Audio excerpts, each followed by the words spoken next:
their absolute commitment to every single person. So we get a massive insight there that in the mind and heart of Jesus, his Father was somebody who shepherds his sheep. And Jesus being, of course, the first of his sheep. So we get a sense of intimacy, knowledge, and sacrifice. The knowledge thing is really important because we were, if you remember before Lent started, we were plowing through a load of Gospels about knowledge. Do you remember that one with the bridesmaids and the lamps? And a whole crowd of them, the foolish ones, ran out of oil, knocked on the door. What did Jesus say to them? He said, I don't know you. I don't know you. And on that basis, by inference, they weren't letting. So while we have, however long we have down here, it's a blink in the eye, a canopy in the whole thing of life. And however long, it's our chance to get to know the Lord and to be known by Him, which is what this fatherhood really is a key into the whole idea of relationship, having a living, true relationship with God. The last one I'm going to pick on is not from the Gospel of John at all, it's from Luke, which is a very familiar story, which I'm just going to read because it's worth reading. It's only brief, and you'll recognise it straight away. The prodigal son. And his father saw him, him being, of course, that man, the son who ran off with everything and everyone else in terms of his inheritance given to him by his father in advance, if you remember the story. And he made a right hash of it, spent everything, and came back with his tail between his legs and would have done anything to be welcomed back. And his father, we're told, saw him and felt compassion and ran and embraced him and kissed him. And the son said to him, Father, I have sinned against heaven and against you. I'm no longer worthy to be called your son. And the father said to his servants, bring quickly the best robe, put it on him, put a ring on his hand, shoes on his feet, bring the fattened calf and kill it, and let us celebrate. For my son was dead and is alive again. Is lost, or was lost, and is now found. We all know what the other brother thought about that. But there are 5 glimpses here, this story that Jesus told. Isn't it amazing to think on a Sunday or in any other Mass, we hear the Gospel proclaimed, we're actually hearing our Lord Jesus speak. If only we got that into our psyches. We're hearing literally God speak. And beckoning us forward to live life to the full, not just in the next one, but in this one as well. So there are 5 aspects of this father, the prodigal son, the story that Jesus himself told, which is speaking to how he understands his own father. The first is seeing. The father saw his wayward son way in the distance. Do you remember what my few words waffling on at Christmas Day? Do you remember my few words? Country music. Oh, yes. My love for Shania Twain. Yes. Oh, yes. I remember that. Yeah. Well, do you remember how she came and sat at my feet and sang that song, Still the One? And 20 years on to the year, I'm still talking about it. Still in awe of the Holy Spirit. I did embellish it, I did lie. I missed that. You missed it? She did, she sang. Never. I was nearly saying she sang Be Still for the Presence of the Lord. No, she sang Still the One, that track. Yeah, she left the stage. For Hannah's sake, I'll just quickly tell it, shall I? Yeah. So basically, I went to a Shania Twain concert 2004. Was treated to it, in fact, beginning of her career. Where she left the stage with one guitarist to sing Still the One. And I thought, how beautiful is that? This girl is a fantastic girl. She wants to be in everybody's lives and be involved. I was on the end of the row, the NEC in Birmingham this was, no other seats to my left, I was on the steps. She started to come in and then she started walking up these steps and I started to pray, Lord, please send her away. It's too close. Well, needless to say, the prayer was not answered and she came and literally sat on the step as close as I am to you. And she looked into my eyes. I looked into hers. And at the end of the song, everybody erupted in applause because she sang it stunningly beautifully, all she did. And she said, "Are you John?" And I said, "No." And then she said, "You're still the one." No, she didn't. But the point is, it's another story altogether when people get really close, up close and personal. Up to that point, Shania was, up on the stage, good distance from me, out of range. Keep there. I'm really in awe of you. You're wonderful. But when she's coming closer to me, don't we think about God like that sometimes? We want to keep, when he gets off the stage, which is what we're celebrating during Easter, he actually got off the stage of heaven and started to live the life that you and I live. Well, he did for 3 years, but it ended, you know how it ended. And it's a different ball game. When God comes right up and close, he's not on the altar, he's not in the tabernacle, he's not, when he's right close in front of me, how do I deal with that? God the Father. So this prodigal son rather, he was seen by his father way in the distance, we're told. And the next thing is, we hear about the father's suffering. When he saw his son suffering, he suffered too. Very important aspect of the Christian understanding of God is that he doesn't explain suffering, he endures it with us. And we know that because of the life of Jesus. He didn't explain it to us. He didn't say suffering was a great thing. He just shared it. He had worse than most of us after suffering. So he suffered with his son. And the bit I love is this bit. Son was sort of wandering in his general direction. What does the father do? He before that.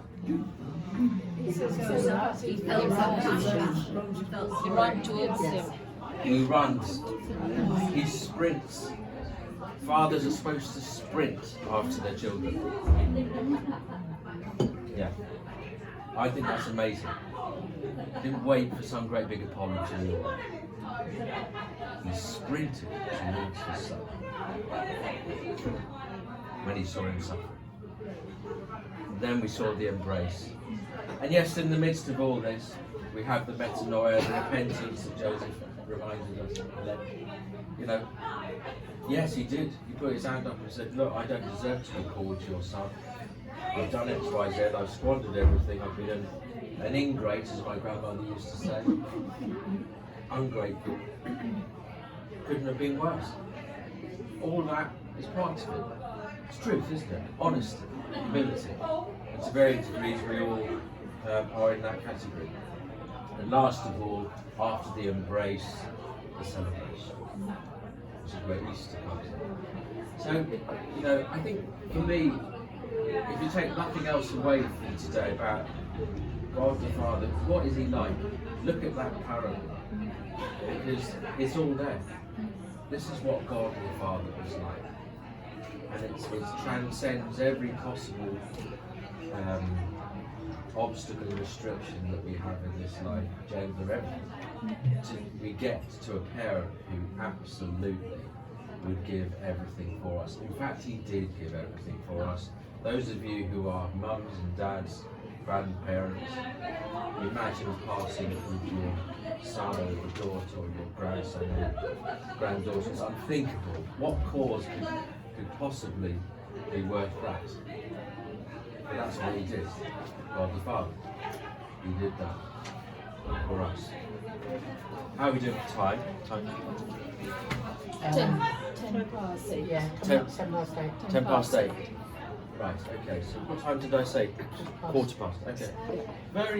Just very two quick further observations about. Is this okay, by the way? Yes. You bored, Richard? When we talk about God the Almighty, what does that mean? Anybody? What does Almighty mean? It's an obvious question. What does it mean? Sorry? Above everything, yeah, absolutely. Omnipotent. Sorry? Sorry, what did you say? You didn't? I can't hear properly. All powerful. All power. That's the key word, I think, is power. Power. And when we say God is all powerful, it means all almighty, it means there's no limits. You know, when the angel Gabriel came to Mary and she said, "How can this be?" And what did the angel Gabriel say? Nothing is impossible. So that really hits the nail. There is nothing that's impossible to God. Everything is possible, which presents big problems for us mere mortals. Because, and I give, Tony, you were talking about the Holy Land on your table. You know, if God is all powerful, and if God is good, or goodness personified, the perfect example of goodness is found in God. We believe that, don't we? Why is it He did not stop October the 7th in Gaza? Or indeed every other less glamorous place in the world which is going through the same or worse? You know, what kind of God is it that allows that to happen? Free will. Yeah, I think it is, but where is the free will? I'm sort of being slightly devil's advocate, not that we're mentioning his name down there, but if you're, I remember as a child, Ethiopia, do you remember the Ethiopian? You know, and countless thousands, millions starved to death. And yes, there will have been reasons for that particular region, instability, warfare, and all the rest of it that goes with many parts of the world. But the bottom line is, if you're a child or you're a family and you're starving to, where's the free will in that? You're not choosing anything like that. So free will is involved, but I think for anyone, and I'm particularly mindful at the moment, there are two young women who I'm visiting regularly now, who are various stages of cancer, very young, with young children. And you just think, oh, I have nothing to say. Teresa, this is your work every day. But what I have, what is said is what God says. That's what matters. And physically being there, literally in the same presence of people going through that situation, is massive. And the temptation, of course, is not because I'm horrible or anything, but the temptation is because I don't know what to say, I walk on the other side of the road, put it off. But actually, no, it's when we put ourselves in the way of God's grace, we are used by God's grace in ways that we have not a million, not any idea how God touches people's lives. So I think that's what I'm getting at. There are some experiences in life which only naturally provoke that question, well, where is God in this? And there are, because of this genuine question, and I think for me, it's almost a disrespectful thing for me to say to somebody going through death's dark valley, to say, oh, you know, we'll get through it, trust in God, you know, all the kind of cliches. Because it's not good enough, is it? If you've been through hell and back, and God forbid, you still are going through that for some reason, then it's about daily holding God's hand. That's as far as it goes. And God's hand is through us. That's what we're trying to get through the last few weeks. We are God's hands. We are God's feet. We are God's heart to people. And we must, that's what Christian is. Somebody who puts themselves out to suffer like that father did with his son. To share the suffering of others. That's a really tough thing to do. But one we're called to do nonetheless. So there are three typical responses to this, the problem of suffering, the problem of evil in our world. The first is rebellion. People just say, well, no, can't be a God, impossible, with all that going on. And say, greatest respect to you God squad people. There is no God. There's no way I can entertain that. The second is resignation, to say, oh, well, if God is out there, whatever it is, doesn't seem to be very interested in the human experience, if there is a God. So it's a kind of agnostic position. But the last one, which is, I think, the call to faith, it's for those who somehow, in the midst of all this, miraculously, actually take this as an opportunity to reach out to God, and to trust. So that's where we get our faith from. In the Greek language, there is a verb to faith. There isn't an equivalent in English. And we call it placing our trust in someone or something, or believing, all those words. But in Greek, interestingly, there's just a word to faith. It's a verb, and that's really where our sense of faith comes from in the mind of Jesus, because he was very familiar with that concept. It's a unique activity. St. Anselm, I looked him up today. He's a great man. He was a one-time Archbishop of Canterbury, 11th century, 1000s, and he came up with this phrase, and it's you'll never hear me quote Latin because there's only two phrases I know, and this is one of them: fides querens intellectum, which means faith seeking understanding. And he was saying you should never use the word faith as a commodity or something you own or possess. It's something that's active, it's alive, it's obviously a gift from God, isn't it? And it's always a process. Faith seeking understanding, that's what that Latin phrase means. Faith seeking understanding. It's what we're doing now. Allowing God's gift of faith to help us to grow in our understanding of who God is and what he's got in mind for us. Okay, the rest of it you can read for yourself. The last bit was about God, the Creator, and how. Anyone ever been to the planetarium in London? Yes. Yeah. I went as a child, and I remember being completely, I think I was 11, in awe of that. It's basically, you see the universe above, and parts of even Sheffield on London, those who live there, where there are no street lights, where I live.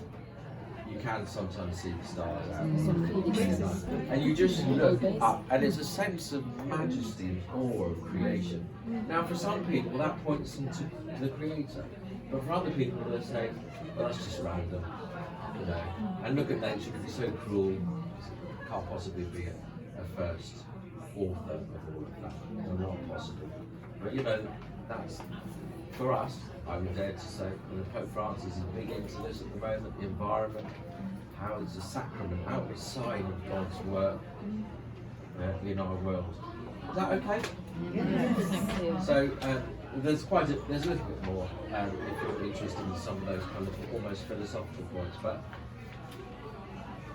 God the Father, prodigal son, can't go wrong.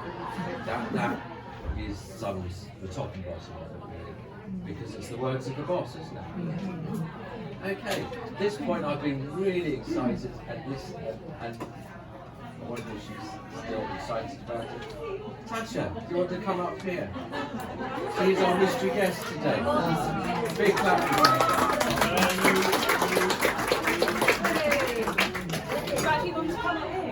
Yes, of course, because you're on BBC Two. And come and have a seat, Tasha. Yeah, I don't need a seat.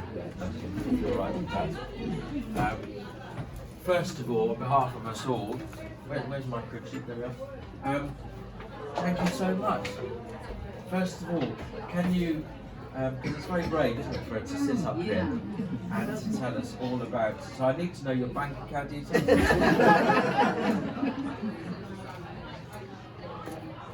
So, for the last 12 months, I've been calling you Natasha, haven't I? Yeah. And I didn't realise, you said did you say I only get told off when people use that word or something like that? It's like my official term. It's a work term. It's a work term. So apologies to Tasha for calling her Natasha all these months. But tell us a little bit about you, Natasha. So first of all, which mass do you go to for those who don't know? I go to the Sunday morning, so some of you have seen me there, and definitely seen my eldest daughter, who's very chatty, hair full of life. Fantastic. Well, let's talk about your children for a minute. So eldest is? She is 7, she's turning 8 this year, and she's in our communion class at the moment, for this year. And she's called? Jasmine. Jasmine. And we call her? Jazzy. Yeah, Jazzy. Jazzy. And she's got a younger sister called? Kira. Kira, that's right. Who's very alive well last time. Yeah, she is. She's 3 though, so she's the one, she's toddling around and will run up and join, but won't really speak or say anything. She's a babbler. And where we don't need to know your address, but where roughly do you live in the area? I live just on the outskirts of Hook, down on the A30 as you go towards Hartley Whitney. What number? Okay, and your other half is? Josh, and he's a plumber, is that right? A plumber, electrician, builder. Okay, so if you need any Man of many trades, yeah. Nice, I mean, he's on call, isn't he, as well? He does a lot of the time, yeah, and a lot of work away for insurance and things. Oh, goodness, that's not very nice. Okay. Well, he's also to be credited with everything you're about to say, because your team aren't you? Absolutely you are. So, how long have you been part of Sacred Heart? So, probably since early last year, but I did see some of the online stuff beforehand. I just didn't have the courage to go in. Okay, because it's live stream. We live streamed for ages, for years, didn't we? Years? Yeah. Oh, really? Okay, fantastic. Since the beginning of COVID, probably up until last December. So how did you find us? Did you just scroll through the local churches, or? Yeah. So I moved house. I moved here in COVID, and then obviously there was nothing on. So then I saw online stuff, and then I just stuck with it for ages. So I get a bit nervous about going into a new place and meeting people. Were you a Christian? Yes, Catholic. Yeah. And a Catholic? Yeah, for my whole life. Yeah. Yeah. So tell us a bit about, obviously, you're in the driving seat on this. So tell us a little bit about your background and what have you in your family. About my family. So I was born and raised a Catholic, if you like. I was a child of care, so when I was younger, I did spend time in care, so I wasn't with my traditional family. And actually, no one stepped forward in my biological family to have us.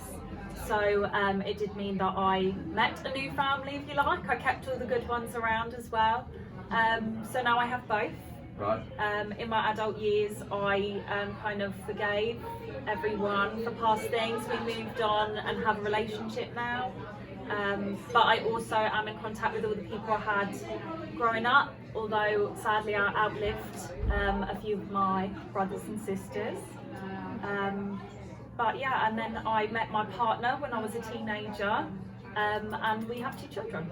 So absolutely fantastic. So, in obviously tough times, I think it'd be fair to say, in those early years of your life, where was God in all? I mean, was any of this stuff about, God the Father and parenting and stuff? Was that resonating with you? Any of that? Yeah, I think so. I think because even when there were times when you had no one around, and when you have a family and then they aren't there anymore, and you have no one to rely on, I think sometimes that is your fallback. And I just have very, very early memories of church and it just being a real place of like peacefulness.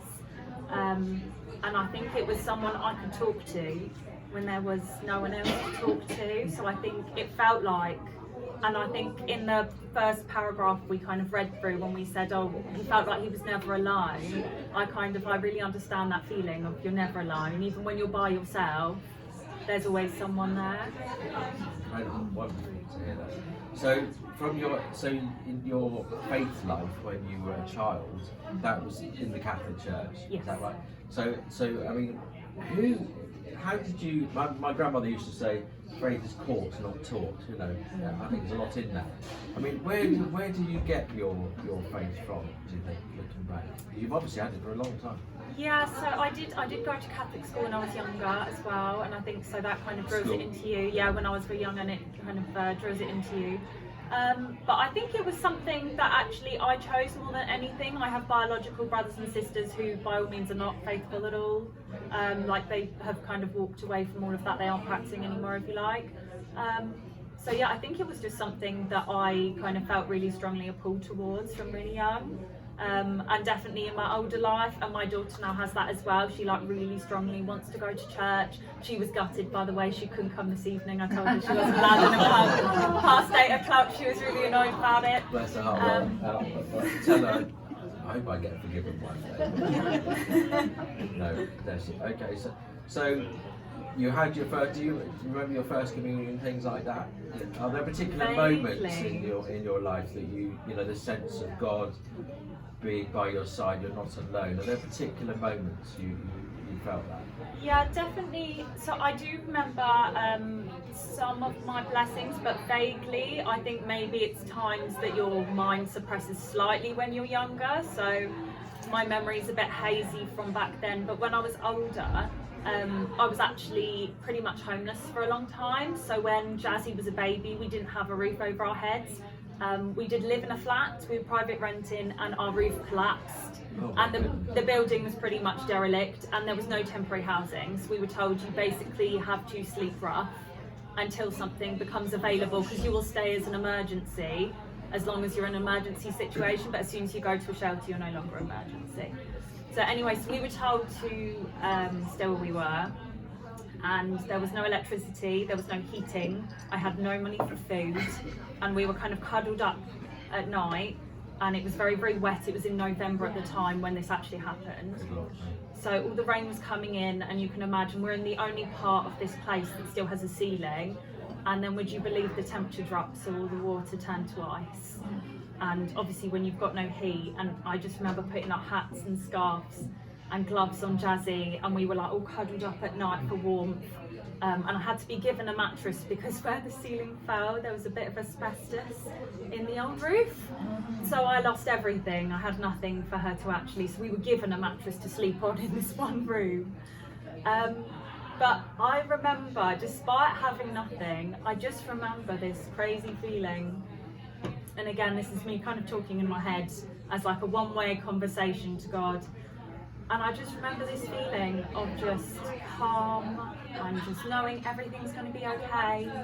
And I wasn't unhappy, but I can't explain it. Like, there's times when I've had more, but I've been less happy.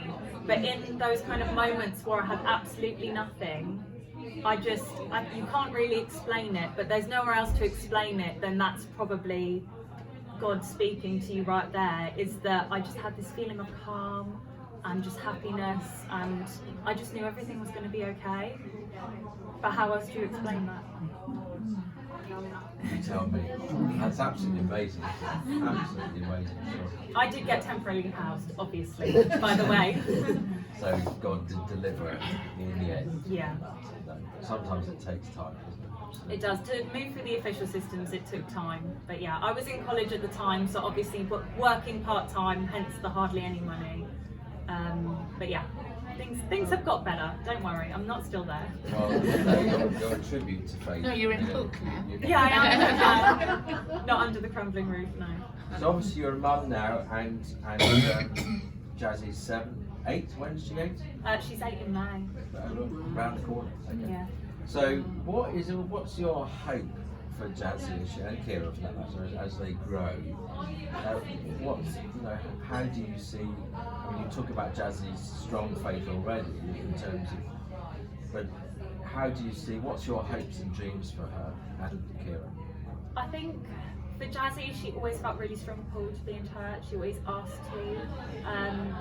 but mostly I hope it's just something like for me that she keeps in her life. I think I found in the hardest times, obviously it's someone to talk to, but also it's that kind of feeling inside that you know everything's going to be all right, and it's a kind of blessing when there are no others. It's the peace in the world when you don't find peace elsewhere. But I just kind of hope that she keeps that in her life. And if nothing else, I think generally in church and in Christian faith of any kind, the kind of moral foundations that you have towards each other and towards other people, some of the stories you tell us about people maybe not being that way inclined in the church kind of shocked me.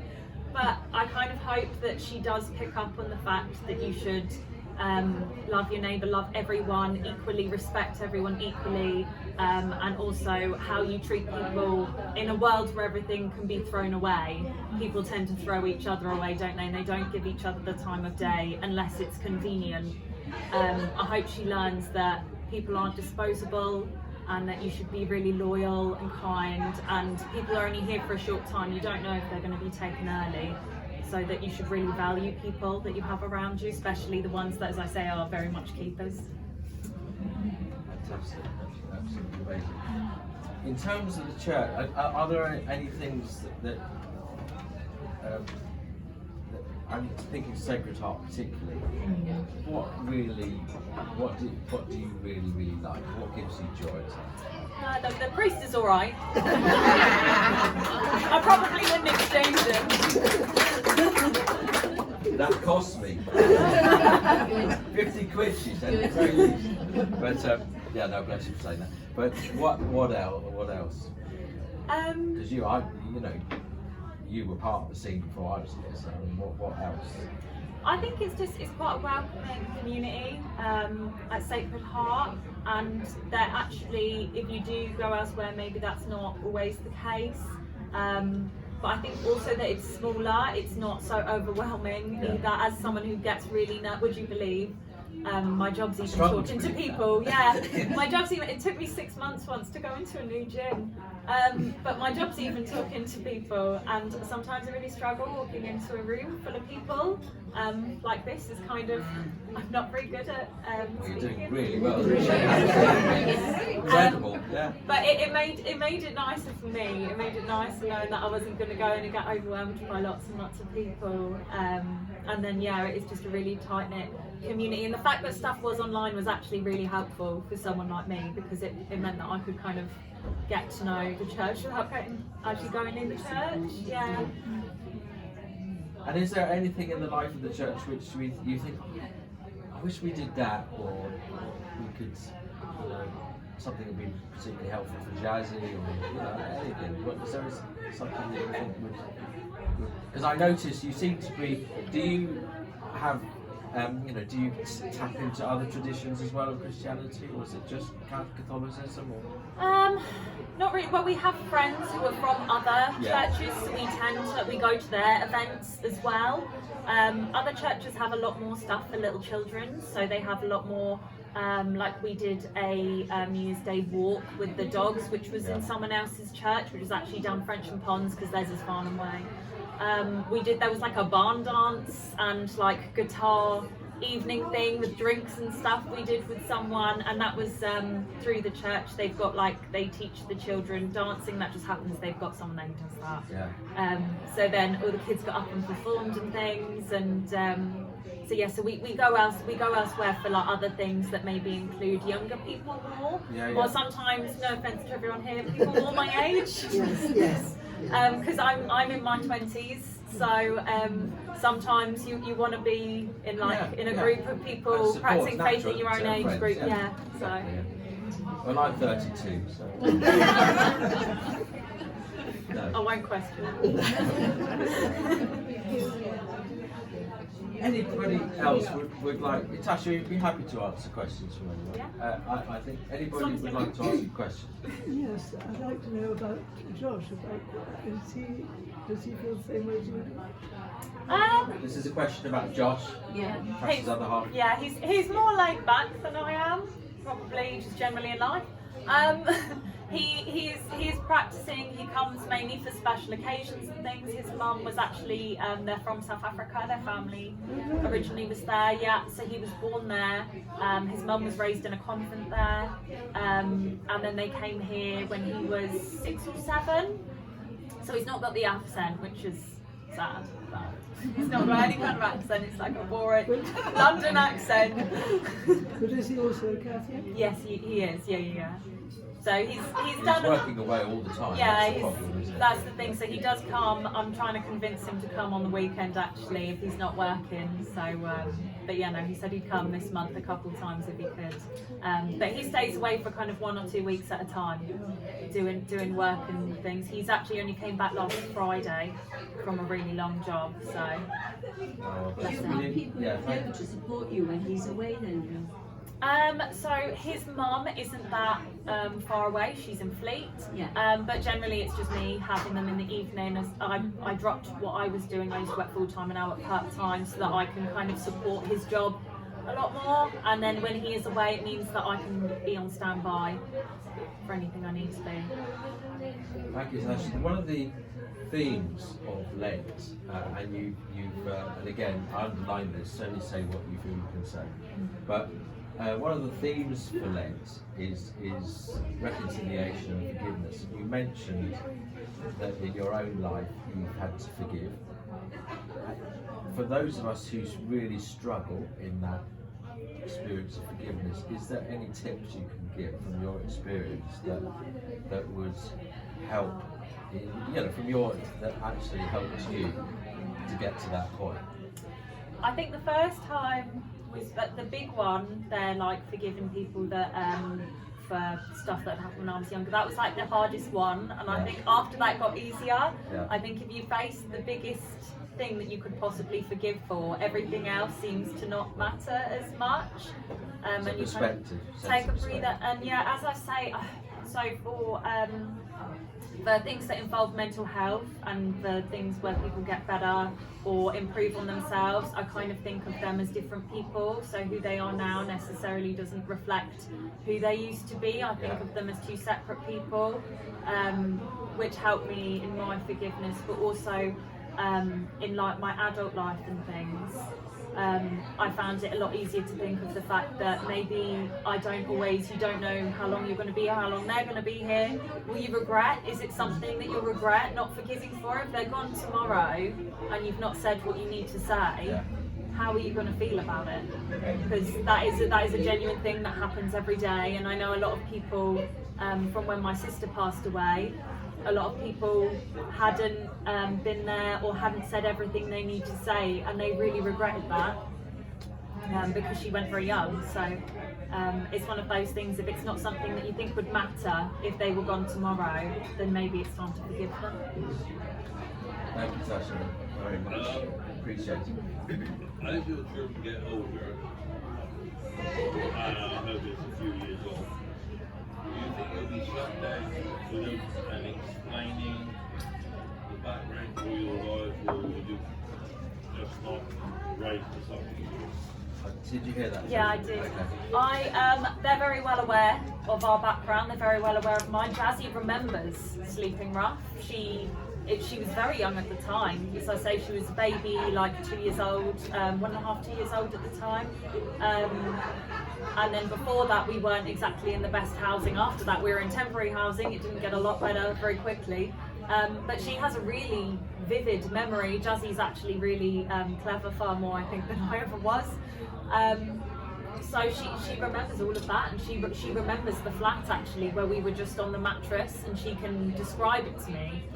So it has stuck in her head, and I think it's really important for her to know that, because we are in no position to look down on anyone in society. When we see people who are on the streets, when we see people who are struggling, or maybe they have like a really hectic family life, or maybe they've struggled with mental health, or their partner has, we're in no position. I think it's quite humbling for her to know that she's in a position where she can really accept everyone because she's been there.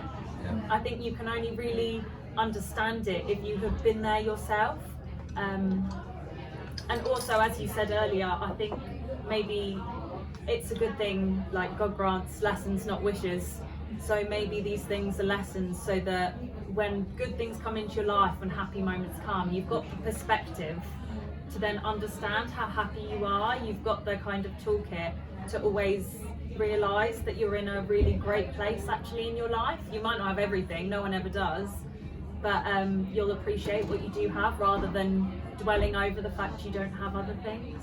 And I think that's really important for her. So thank you, Tasha, very much indeed. I don't know about you, but God grants lessons, not wishes. You never heard that before. And what you've done this evening, Tasha, is you may be in your 20s, but you have the wisdom of Solomon on your shoulders, hasn't she? And you know, this has been such a blessing for us to listen to you, to listen to God through you, because that's exactly what's gone on here. You're talking about in the toughest of times, that sense of calmness, not being on your own, massive through all that time, and with your children involved as well. It adds another dimension altogether. It's one thing for yourself, isn't it, but for your children as well, something else. So on behalf of us all, so grateful to you, Tasha. You were absolutely fantastic. Big round of applause.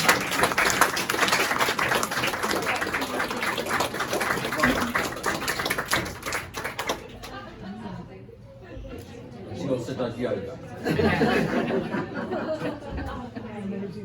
So I did try and speak up. No, I think, did everybody hear more? Yes. Yes.